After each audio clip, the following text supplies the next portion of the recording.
For 300 years, the world didn't just hate Assyria. They were paralyzed by it. We're talking about a 3-century stretch where the Middle East lived under one massive, dark shadow. Back then, if you saw an Assyrian army appearing on the horizon with those iron-tipped spears and massive war chariots, you didn't have a meeting to discuss defense. You didn't ask if you should fight. You asked how much time you had left to say goodbye to your family. See, the Assyrians didn't just want your land or your gold, they wanted your soul. They were the first to turn psychological warfare into a science. They didn't just conquer you, they deleted you. They would tear down your city walls stone by stone, drag your entire population to a land they'd never seen, and literally try to scrub your language and your name from the history books. Fear wasn't just a side effect of their rule. Fear was the product. And for a very long time, it worked perfectly. Kings from Egypt to Iran paid their taxes on time, borders stayed quiet, and nobody dared even to look at an Assyrian official the wrong way. It wasn't because they respected the empire or liked the culture. It was because they knew the price of saying no was too high to pay. But here's the problem with using fear as your only tool. It's incredibly high maintenance. It only works as long as you look 100% invincible. The very second you blink or look tired or show a single crack, that fear doesn't turn into loyalty. It turns into a deep, bitter, multi-generational memory of everything you ever did to them. If we're being honest, Babylon should have been a footnote in history. By all rights, it should have disappeared from the map entirely. Assyria absolutely trashed the place more times than I can count. They didn't just defeat Babylon, they tried to humiliate it. They knocked down the famous walls, looted the ancient temples, and at one point, an Assyrian king even kidnapped the statue of Marduk, Babylon's chief god, just to show that even their gods were prisoners now. But Babylon did something the Assyrians, with all their brute force, never understood. They played the longest game in history. Instead of throwing themselves into suicidal revolts every year, the Babylonians learned the art of the slow burn. They adapted. They learned how to bow their heads and speak the language of a loyal subject, while keeping their fire burning just beneath the surface. To the Assyrian kings sitting in their palaces in Nineveh, Babylon looked like a broken dog, finally kicked enough times to obey. But to the Babylonians, Assyria was just a temporary weather event, a very long, very violent storm that they just had to outlast. They realized that fear can control your hands and your feet, but it can't change what's in your head. So, while Assyria was busy burning its way through Egypt and the mountains of the north, Babylon was taking notes. They watched a supply line stretch too thin. They watched as the Assyrian royal family started backstabbing each other over the throne. They didn't move yet. They just waited. Because when you combine a 300-year-old grudge with absolute patience, that's not just anger, that's a death sentence. Before we get into how this unbeatable war machine actually started to rust, I want to hear your thoughts. History usually focuses on the guys with the biggest swords, but what's an underdog story from history that you think deserves more credit? Maybe a city or a person who played the long game? Let me know in the comments. I love reading your takes on this stuff. At its peak, the Assyrian Empire looked like a machine from the future. They were the first superpower in the modern sense. They had the fastest armies on the planet, an incredible network of roads, and a royal postal service that could move a king's order across the desert in just a few days. On paper, it was a masterpiece of logistics. But if you looked closer, the whole thing was running on fumes. See, Assyria was built for the sprint, not the marathon. Every new king was expected to be more aggressive than his father. If a king wasn't out there conquering a new province or bringing back thousands of slaves, he was seen as weak. Victory wasn't a goal, it was a job requirement for staying alive. But you can't keep that pace up for centuries.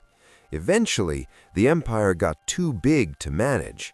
Armies were being sent further and further away from home, which meant the heartland of the empire was actually being left empty. When a rebellion popped up, and they popped up a lot, the only tool the Assyrians had in their toolbox was more violence. But force is the most expensive way to rule. Every time they flattened a city, they didn't solve the problem. They just created a vacuum. They weren't building a society, they were just managing a massive prison. Then, the rot started at the top. The royal court turned into a snake pit. Assassinations, brothers killing brothers, civil wars, the usual end of empire symptoms. For the first time in 300 years, the rest of the world saw something they thought was impossible. The giant was getting tired. The end didn't happen with one big battle. It happened because everyone realized the bully had finally run out of breath. In the east, you had the Medes. These were people the Assyrians used to look down on as backwards tribes. But the Medes had spent years being the victims of Assyria, and they used that time to learn. They copied the Assyrian military formations. They learned how to use iron, and they built a professional army of their own. Then, in the south, Babylon finally dropped the act. They stopped paying taxes, they kicked out the Assyrian governors, and they started rebuilding their defenses in broad daylight. This time, when the Assyrian king sent an army to punish them, it didn't work.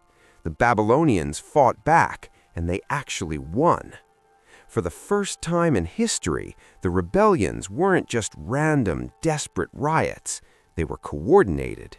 The Medes from the east and the Babylonians from the south realized that if they attacked at the same time, the Assyrian army, as powerful as it was, couldn't be in two places at once.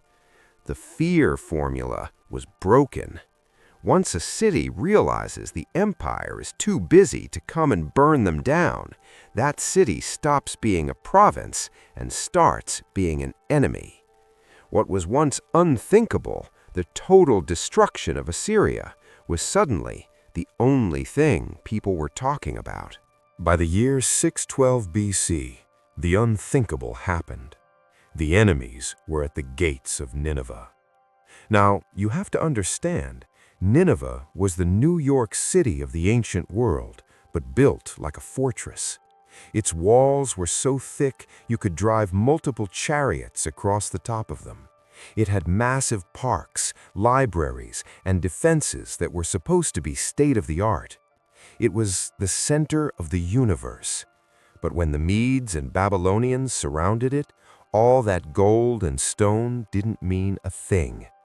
Inside those walls, the people who had spent centuries making the world tremble were now the ones who were terrified. There were no reinforcements coming. The unbeatable army was scattered across the desert, fighting for its life. The ancient accounts of the siege are chaotic. They describe the city being hit by massive floods that broke the walls, and then a fire so intense it actually baked the clay tablets in the royal libraries, which is the only reason we can read them today. There wasn't some heroic last stand where the king went out in a blaze of glory. It was just a total, messy, violent collapse. Nineveh wasn't just captured, it was looted and burned so thoroughly that the smoke could probably be seen for 50 miles. The city that had spent 300 years erasing other cultures was erased so completely that within 2 generations, people actually forgot where it was located. The empire didn't just retreat into its borders, it vanished from the face of the earth. At the end of the day, Assyria didn't die because its enemies got lucky or because they had better technology. It died because fear has an expiration date. You can use terror to build a massive empire overnight, absolutely. You can use it to force people to work, to pay taxes, to bow their heads, but you can't use it to build a foundation. You can't use it to make people want your empire to exist. When Assyria finally showed a single sign of weakness, they looked around for allies and found none. They had zero friends. No one felt Assyrian. No one had a reason to save a system that had only ever ruled through threats and pain.